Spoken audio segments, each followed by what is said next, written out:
టాలీవుడ్ నవమన్మధుడు king Nagarjuna Akkineni Nageswara తనయుడిగా Vikram సినిమాతో సినీ రంగ ప్రవేశం చేసి స్టార్ హీరోగా తనకంటూ ప్రత్యేక ఇమేజ్ క్రియేట్ చేసుకున్నారు. ప్రేమ కథా చిత్రాలకు నాగ్ కేర్ ఆఫ్ అడ్రస్. అలాగే ఇటు భక్తిరస చిత్రాలు అంటే సీనియర్ ఎన్టీఆర్ తర్వాత గుర్తొచ్చే పేరు నాగార్జున. దాదాపు 3 దశాబ్దాలుగా సినీ రంగంలో స్టార్ హీరోగా అలరిస్తున్నారు నాగ్. క్లాస్ మాస్ హీరోగా మెప్పిస్తూనే ఇటు భక్తి గీతాలు ఆలపించడం ఆయనకే సాధ్యం. 37 ఏళ్ల నట ప్రస్థానాన్ని పూర్తి చేసుకున్న నాగ్ ఎన్నో వైవిధ్యమైన పాత్రలతో వెండితెర ప్రేక్షకులను అలరిస్తున్నారు.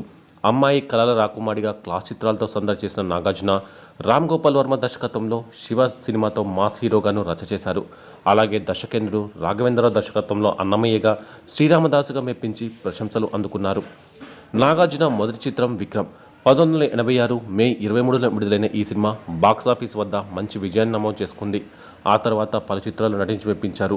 నా కెరియర్లో ఆఖరి పోరాటం, గీతాంజలి, శివ, నిన్నే పెళ్లాడతా, హలో బ్రదర్ చిత్రాలు భారీ విజయాన్ని అందుకున్నాయి. ముఖ్యంగా ఆర్జీవి దర్శకత్వంలో నాగ్ నటించిన శివ సినిమా బాక్సాఫీస్ను షేక్ చేసింది. ఇందులో నాగ్ మాస్ హీరోగా కనిపించి తనను విమర్శించిన వారికి తానేంటో నిరూపించారు. ఆ తర్వాత కృష్ణవంశీ దర్శకత్వంలో విడుదలైన నిన్న పెళ్లాడతా సినిమా భారీ విజయాన్ని అందుకుంది. ఈ చిత్రానికి ఏకంగా 9 Nandi awards, 3 Filmfare awards, 2 national film awards అందుకున్నారు. ఇక 1997లో వచ్చిన అన్నమయ్య సినిమాతో ఒక్కసారిగా విమర్శకుల నుంచి పొగడ్తలు వచ్చేలా చేసుకున్నారు నాగ్. అమ్మాయిల మనసుల్ని కొల్లగొట్టిన నవమన్మధుడు నాగార్జున. చైన్ పట్టుకుంటే మాస్ హీరోలో శివమెత్తగలరు. అదే చేత్తో పువ్వు పట్టుకుంటే క్లాస్ హీరోగా ప్రేమను కురిపించగలరు. అన్నమయ్యగా భక్తి గీతాలు ఆలపించిన, షిరిడి సాయిగా మైమరపించిన అది నాగార్జునకు మాత్రమే సాధ్యం అనేలా చేశారు. భక్తికైనా, రక్తికైనా, క్లాస్కైనా, మాస్కైనా అతనే బాస్. అన్ని రకాల పాత్రలను పోషించి 35 ఏళ్లుగా సినీ జైత్రయాత్రను నిరాటంకంగా కొనసాగిస్తున్నారు. అటు గ్లామర్ బాయ్గా వలపుల పంట పండిస్తూనే మాస్ చిత్రాల కథానాయకుడిగా మెప్పించారు. మాస్లో శివలాగే రెచ్చిపోయే గ్రీక్ వీరుడు, క్లాస్లో అన్నమయ్యగా శ్రీరామదాసుగా మెప్పించడం నాగార్జునకు మాత్రమే సాధ్యమైంది. అక్కినేని నటవారసుడిగా సినీ రంగంలో ప్రవేశించి తనకంటూ స్పెషల్ ఐడెంటిటీ ఏర్పరచుకున్నారు నాగార్జున.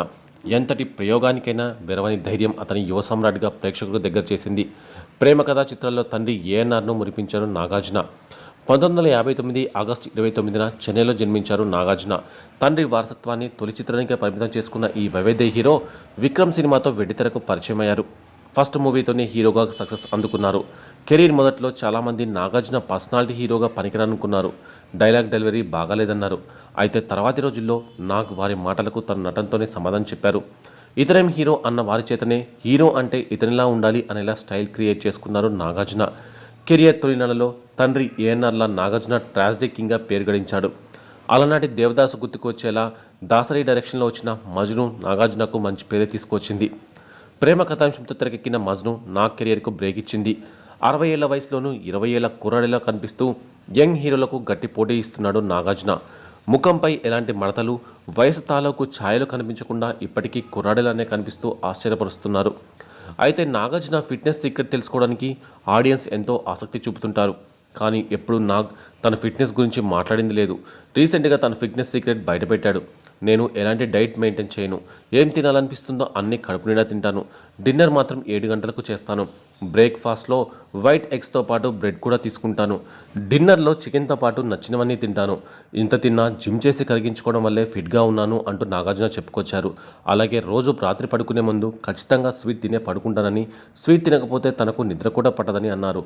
ఎలాంటి డైట్ మెయింటైన్ చేయకుండా కడుపు నిండా తిని ఉదయం లేవగానే వర్కౌట్స్ చేస్తే మనం తిన్న ఫుడ్ అంతా క్యాలరీస్ రూపంలో కరిగిపోయి ఫిట్గా ఉంటామని నాగార్జున చెప్పుకొచ్చారు. ఇక నాగ్ విగ్గు వాడుతూ బయట జనానికి కేరళ నుంచి ఒక ఆయిల్ తెప్పించుకొని వాడుతున్నా అని కలరింగ్ ఇస్తా ఉంటాడు అని కొందరు విమర్శలు చేస్తుండడం మనం చూస్తూనే ఉన్నాను.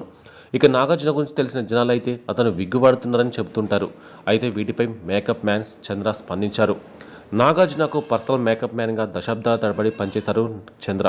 అక్కినేని ఫ్యామిలీలో ఒకరిద్దరు మినహా మిగతా వారందరికీ మేకప్ మ్యాన్గా పనిచేశారు. ఆయన చేత మేకప్ చేయించుకున్న నటీనటులు ఉన్నత స్థానాలకు చేరుకుంటారనే పేరుంది. అందుకే తమ తొలి సినిమాకు చంద్రతో మేకప్ వేయించుకున్నారు. తాజాగా ఓ ఇంటర్వ్యూలో పాల్గొన్న చంద్ర నాగార్జునతో ఆయన కుటుంబంతో తనకు ఉన్న అనుబంధాన్ని చెప్పుకొచ్చారు. నాగార్జున ఫ్యామిలీ తనను మేకప్ మ్యాన్గా కాకుండా కుటుంబ సభ్యుడిగానే చూసుకునేవారని చెప్పుకొచ్చారు. అన్నమయ్య సినిమాలో మినహా ఏ సినిమాలోనూ ఆయన విగ్ వాడలేదని వెల్లడించారు. అన్నమయ్య సినిమాలో నాగార్జునకు 2 సార్లు మాత్రమే విగ్ వాడారు. ఆయన జుట్టుకు తెల్ల రంగు మాత్రమే వేశాం. ఆ సినిమాలో సెకండ్ హాఫ్లో మాత్రమే విగ్ వాడారు. మిడిల్ ఏజ్ వ్యక్తిగా చూపించే సమయంలో విగ్ వాడాల్సి వచ్చింది. అదే విగ్ను మళ్ళీ క్లైమాక్స్లో వాడారు. నాగార్జున ఇప్పటికీ విగ్ పెట్టరు. ఆయన జుట్టు బ్రహ్మాండంగా ఉంటుంది. చాలా వరకు ఆయన సినిమాలో విగ్ ఉండదు. కేవలం ఎయిర్ ఎక్స్టెన్షన్ మాత్రమే చేసేవాళ్ళం. అల్లరి అల్లుడు సినిమా కోసం భుజాల వరకు జుట్టు పెంచుకున్నారు.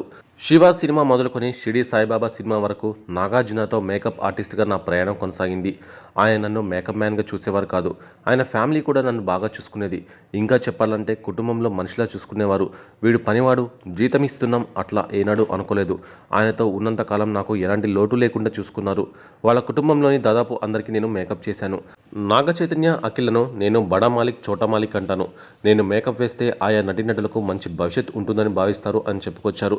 తనను ఎంతో బాగా చూసుకున్న నాగార్జున గారికి ఒకే ఒక్క కారణంతో దూరం కావాల్సి వచ్చింది అని చంద్ర చెప్పారు. మా అమ్మకు ఏజ్ ఎక్కువై మధ్యస్థిమితం ఉండేది కాదు. ఆమె నా దగ్గరే ఉండేది.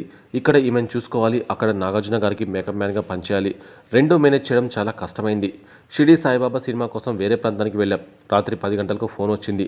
అమ్మకు సీరియస్గా ఉందని చెప్పారు. నాగార్జున గారు రెస్ట్ తీసుకుంటున్నారు. ఆయనకు చెప్పకుండానే కారు వేసుకుని వచ్చేశాను. తెల్లారి తను కోపడ్డారు. చెప్పకుండా వెళ్ళిపోయాడు. రాత్రిపూట ఏమైనా జరిగితే ఎవరు రెస్పాన్సిబిలిటీ అన్నారు. ఈ ఘటన తర్వాత ఇద్దరి మధ్య గ్యాప్ పెరిగింది. ఆయన దగ్గరికి వెళ్ళడం మానేశాను. ఆయన ఇప్పుడు కూడా నన్ను బాగానే పలకరిస్తారు అని చెప్పారు. ఇక ఎవరు ఊహించిన విధంగా అక్కినేని నాగార్జున దక్షిణ భారతదేశంలోని నటుల్లో అత్యంత ధనవంతుడిగా అగ్రస్థానంలో ఉన్నారు. ఆయన నికర ఆస్తి విలువ 3010 కోట్లు. జీక్యూ నివేదిక ప్రకారం 3010 కోట్ల నికర ఆస్తితో అత్యంత ధనవంతుడైన దక్షిణాది నటుడిగా అక్కినేని నాగార్జున చరిత్ర సృష్టించారు. 64 ఏళ్ల ఈ సీనియర్ హీరో నిర్మాతగా, టీవీ షో హోస్ట్గా, వ్యాపారవేత్తగా రాణిస్తున్నారు. 3 దశాబ్దాల పాటు తెలుగు సినీ పరిశ్రమలో హీరోగా సినిమాలు చేస్తున్న నాగార్జున ప్రస్తుతం ఒక సినిమాకు 9 నుంచి 20 కోట్ల మధ్య రెమ్యునరేషన్ తీసుకుంటున్నట్లు సమాచారం. దీంతో పాటు ఆయన సొంత నిర్మాణ సంస్థ అన్నపూర్ణ స్టూడియోస్లో నిర్మాతగా సినిమాలు చేయడం ద్వారా నాగార్జున రెవెన్యూ జనరేట్ చేస్తున్నారు. అలాగే రియల్ ఎస్టేట్ రంగంలోనూ నాగార్జున పెట్టుబడులు పెట్టారు. ఇండియన్ సూపర్ లీగ్లో కేరళ బ్లాస్టర్స్ ఎఫ్సి జట్టుకు సహా యాజమానిగా కూడా ఉన్నారు. అలాగే హైదరాబాద్లో ఎన్ కన్వెన్షన్ పేరిట ఒక గ్రాండ్ కన్వెన్షన్ సెంటర్ను నాగార్జున నెలకొల్పారు. సెలబ్రిటీల ఫంక్షన్లు చాలా వరకు ఇక్కడే జరుగుతాయి. దీనికి తోడు ప్రముఖ బ్రాండ్లకు ప్రచారకర్తగా కూడా నాగార్జున వ్యవహరిస్తున్నారు. ఇలా 4 వైపుల నుంచి వస్తున్న ఆదాయంతో నాగార్జున సౌత్ ఇండియన్ రిచెస్ట్ యాక్టర్గా అవతరించారు. ఈ మొత్తం నికర ఆస్తిలో హైదరాబాద్లో 45 కోట్ల విలువ చేసే బంగ్లా, విలాసవంతమైన కార్లు, ఓ ప్రైవేట్ జెట్ నాగార్జునకు ఉన్నట్లు సమాచారం.